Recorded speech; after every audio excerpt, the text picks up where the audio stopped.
म इन्द्रलाल। अहिलेका युवाहरू एमाले र काङ्ग्रेसप्रति एकदम धेरै गइरहेका छन्। खै किन हो त्यो त मलाई थाहा भएन। तर जति पनि यिनीहरू जति 5-5 साल 4-4 वर्ष यिनीहरू प्रधानमन्त्री भए, यिनीहरूले केही गर्न सकेनन्।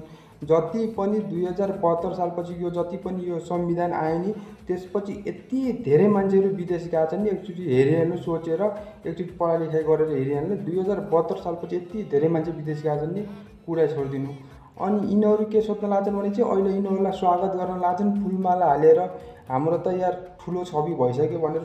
तिमीहरूलाई ओन्ली युज मात्र गर्ने हुन् के यिनीहरू के चाहन्छन् भने चाहिँ हामी सत्तामा बसिरहौँ, हामी नमर्दासम्म बसिरहौँ, हामी बाघ भएर सत्तामा बस्ने, जनता बाख्रा हुन् भनेर जनतालाई बाख्रा बनाएर राख्न चाहन्छन् यिनीहरू।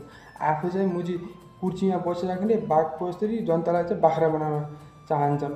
त्यसैले तिमीहरूको एकचोटिको त्यो सम्मान, एकचोटिको त्यसले त्यस्तो भरममा नपढेर बरु हुन्छ भने चाहिँ युवा मिलेर आफ्नै पार्टी खोल। किनभने चाहिँ अहिलेको चाह्यो भने युवाले अहिलेको संविधानमा 25 वर्ष माथिको युवालाई मात्रै राजनीतिमा इन्ट्री छ अहिलेको संविधानमा। अनि युवाले चाह्यो भनेपछि यो संविधानलाई चेन्ज गरेर 18 वर्ष मुनिका माथिका युवाहरूलाई पनि राजनीतिमा इन्ट्री गर्न सकिन्छ, सबै एकजुट भयो भने। तर सब एकजुट हुनुपर्छ। अलग अलग बोली भयो भने कहिले पनि हुँदैन। यदि हामी नेपाली मान्छेको, हामी आफ्नै मान्छेको, जेनजी युवाहरूको बोली अलग अलग भयो भने तेस्रो मान्छेले फाइदा उठाउन खोज्छ। त्यसैले हामी राजनीतिमा जाने हो भने संविधानको यो 25 वर्षभन्दा माथिमा संविधानमा घुस्ने भनेको छ, त्यो होइन।